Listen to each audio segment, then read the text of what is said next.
Oke.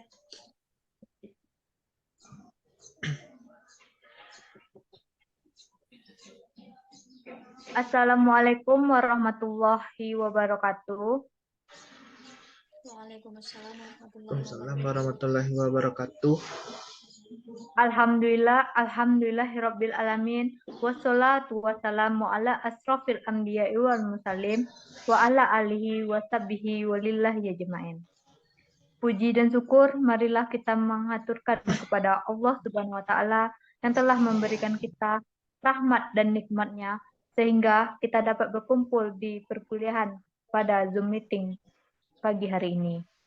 Dan tidak lupa pula selawat beriringkan salam buat Nabi besar kita, yakni Nabi besar Muhammad Shallallahu Alaihi Wasallam yang berlafazkan Allahumma sholli ala Muhammad wa ala ali Muhammad.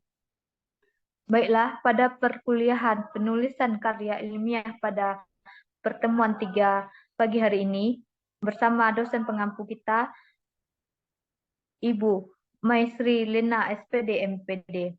Kami kelompok 5 yang beranggotakan Aditya Firdaus dengan NIM 20129096. Kedua saya sendiri, Anggun Kurnia dengan NIM 20129008.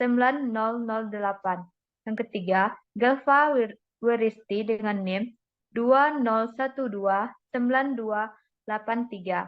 Baiklah, untuk pembahasan yang pertama akan disampaikan oleh rekan saya Aditya Firdaus. Kepada Adit, disilahkan. Terima kasih moderator atas waktu dan kesempatannya. Assalamualaikum warahmatullahi wabarakatuh. Saya Aditya Firdaus, NIM 20129196. Di sini saya akan menjelaskan mengenai tentang struktur penulisan dalam karya ilmiah. Sebelumnya kita ketahui dulu bahwa karya ilmiah itu adalah karya tulis yang bertujuan untuk menyajikan jawaban terhadap permasalahan yang berlandaskan teori dan metode-metode ilmiah. Dengan karya ilmiah, terdapatlah struktur atau kerangka yang harus kita sajikan dalam sebuah karya ilmiah. Karya ilmiah itu juga memiliki struktur tersendiri yang harus dipahami dan diikuti. Secara garis besar, karya ilmiah dibagi menjadi 3 bagian besar. Yang pertama pendahuluan, pembahasan, dan penutup. Ketiganya memiliki subbagian lagi.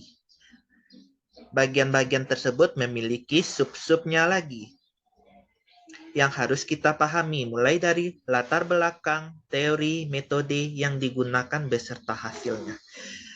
Karya ilmiah itu juga dibangun oleh satu gagasan yang secara struktural teridentifikasi antar gagasan di setiap bagiannya. Menurut Juwairiyah dan Ngalimun, pada umumnya ada 3 bagian yang terdapat dalam karya ilmiah. Yang pertama pendahuluan, yang kedua isi, dan yang ketiga penutup. Ada beberapa persentase perbandingan jumlah setiap bagian karya ilmiah tersebut. Pada umumnya lebih banyak dari bagian isi. Bagian pendahuluan dan bagian penutup itu cenderung sedikit, di mana bagian pendahuluan hanya menuturkan tentang alasan dilakukan sebuah penelitian, apa yang melatar belakangi masalah, dan apa yang mendeskripsikan masalah tersebut. Sedangkan bagian penutup berupa kesimpulan-kesimpulan hasil penelitian kita, di mana menuturkan kesimpulan-kesimpulan intinya saja. Ketiga bagian tersebut merupakan bagian utama dari suatu karya ilmiah. Bagian pendahuluan dalam karya ilmiah umumnya diketahui berjumlah 15%. Bagian isi 75% dan bagian penutup 10%.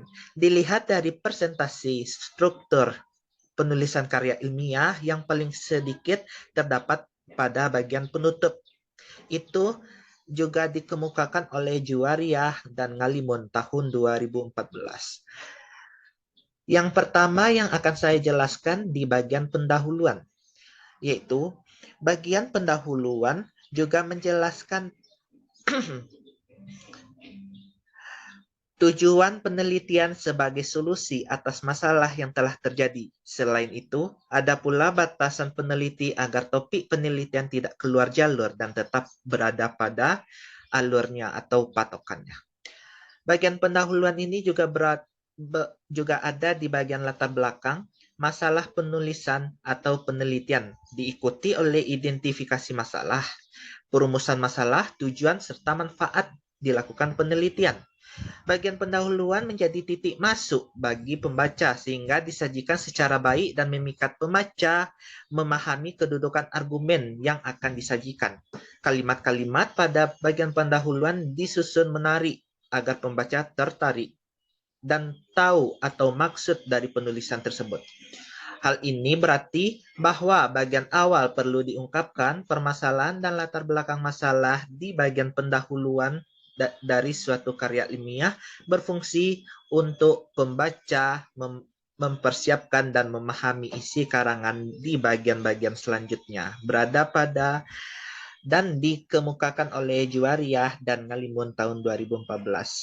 Baiklah, sekian penjelasan saya mengenai tentang maksud dari struktur penulisan karya ilmiah dan bagian pendahuluan di karya ilmiah tersebut. Saya kembalikan ke moderator. Assalamualaikum warahmatullahi wabarakatuh. Baiklah, terima kasih kepada Aditya Firdaus setelah membahas materi pertama. Untuk pembahasan materi kedua yaitu bagian isi yang akan dibahas oleh saya sendiri, Anggun Kurnia. Bagian isi merupakan pernyataan atau pengembangan gagasan utama. Bagian ini merupakan bagian yang sesungguhnya karena selain uraian pengembangan gagasan utama juga berisi pemecahan masalah yang diungkap pada bagian pendahuluan. Bagian isi merupakan bagian pembahasan tentang perihal pokok penulisan atau permasalahannya dengan sistematika yang didasarkan pada kompleksitas suatu masalah yang disajikan. Bagian isi biasanya berupa uraian pengembangan gagasan utama atau uraian masalah, sajian pengertian atau definisi, sajian fakta sebagai titik tolak pembahasan, teori yang berkaitan sebagai rujukan, pembahasan masalah dengan teori dan fakta, serta berupa pemecahan masalah menurut Juwariah dan Ngalimun tahun 2014. Oleh sebab itu, bagian isi ini biasanya lebih banyak daripada bagian lainnya, karena pembahasan permasalahannya yang menghubungkan dengan fakta, teori, dan pembahasan, serta konfirmasi yang dilakukan oleh penulis.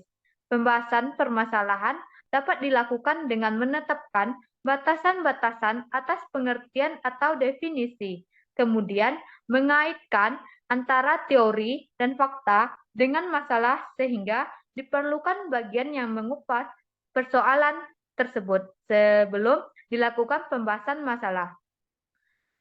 Dan bagian yang ketiga yaitu bagian penutup. Bagian akhir atau penutup ini merupakan bagian dari kesimpulan yang harus memuat gagasan utama yang dituangkan dalam isi karya ilmiah. Menurut Juwariah dan Ngalimun tahun 2014, bagian penutup ini sering disebut sebagai bagian dari kesimpulan sehingga pada bagian ini tertuang simpul argumen yang disajikan penulis karya ilmiah. Bagian kesimpulan ini berupa ringkasan dari penyelesaian uraian pada bagian isi. Bagian kesimpulan ini merupakan jawaban atas masalah yang disertai atau saran atau rekomendasi dan hasil pembahasan. Demikian, bagian ini merupakan bagian yang mengungkapkan peraturan atau kaidah, melainkan merupakan bentuk ringkasan dari bagian utama argumen karya ilmiah. Bagian ini menghubungkan masalah dan pemecahannya, sehingga terjalin tautan antara argumen yang disajikan dengan teori atau fakta atau temuan penelitian. Baiklah, sekian pembahasan materi dari saya. Untuk pembahasan materi selanjutnya yang akan dibahas oleh rekan saya, Gelva Wiristi. Kepada Gelva, disilakan. Terima kasih kepada moderator. Baiklah, saya Galva Waristi dengan NIM 20129283 akan membahas mengenai macam-macam struktur penulisan karya ilmiah.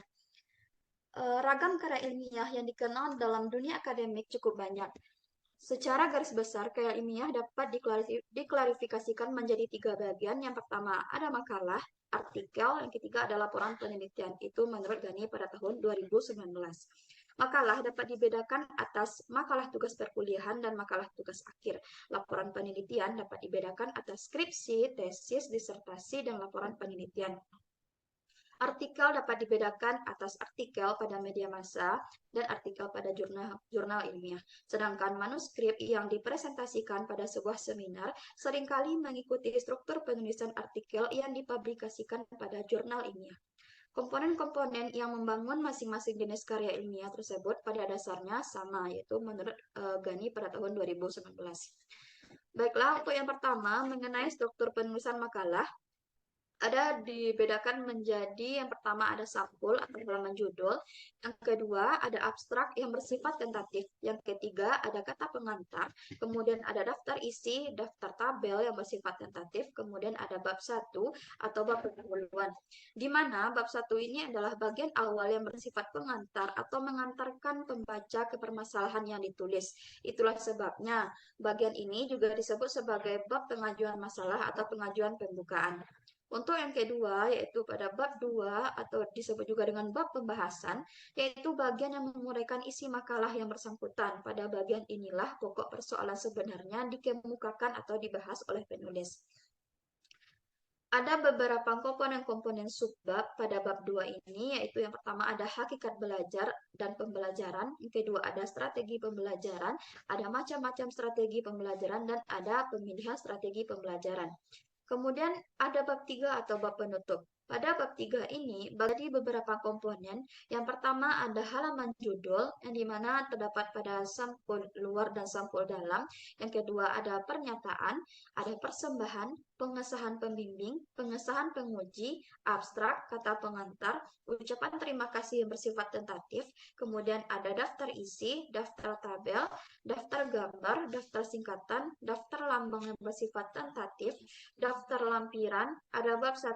Nah, pada bab 1 ini, komponen-komponen skripsi, tesis, disertasi, dan laporan penelitian yang terdapat pada bab 1 adalah latar belakang masalah, pentingnya masalah, identifikasi masalah, batasan masalah, rumusan masalah, kemudian ada pertanyaan penelitian, yang dimana jika penelitian dimaksudkan untuk membuktikan keberterimaan atau ketidakberterimaan hipotesis, maka pertanyaan penelitian ini tidak ada. Sebaliknya, jika penelitian dimaksudkan untuk menjawab pertanyaan penelitian, maka hipotesis yang tidak ada. Kemudian ada tujuan penelitian, manfaat, dan batasan istilah atau definisi operasional. Kemudian untuk bab 2, ada bagian kerangka teori atau kajian pustaka. Komponen-komponen skripsi, tesis, disertasi, dan laporan penelitian yang terdapat pada bab 2 terbagi menjadi 5, yaitu deskripsi teori atau landasan teori, kemudian penelitian terdahulu yang relevan atau penelitian terkait.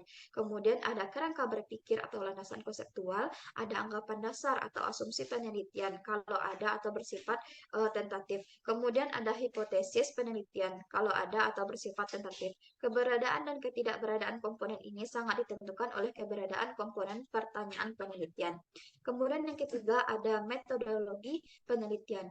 Komponen-komponen skripsi, tesis, disertasi, dan laporan penelitian yang terdapat dalam bab 3 ini ada dibagi pula. Yang pertama ada jenis penelitian, metode penelitian, populasi, dan sampel atau responden penelitian. Kemudian ada variabel dan data, instrumen penelitian, teknik pengumpulan data, uji persyaratan, analisis atau pengabsahan data. Kemudian ada teknik analisis data, ada prosedur penelitian yang bersifat tentatif. Kemudian pada bagian bab 4 atau hasil penelitian dan pembahasan, komponen-komponen skripsi, tesis, disertasi, dan laporan penelitiannya. Yang pertama ada deskripsi data atau temuan penelitian, kemudian ada uji persyaratan analisis atau pengabsahan data, ada analisis data, pengujian hipotesis, dan pembahasan.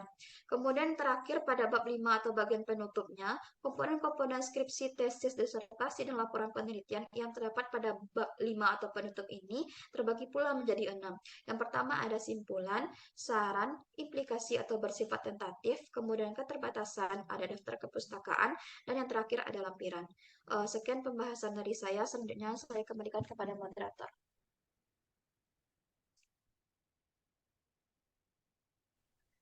Baiklah, terima kasih kepada Gelva Wiristi yang telah menyampaikan materi. Sekianlah pembahasan materi dari kami kelompok 3 mengenai struktur penulisan karya ilmiah. Daftar pusaka yaitu seperti yang ada di slide. Saya sudahi dengan Assalamualaikum warahmatullahi wabarakatuh.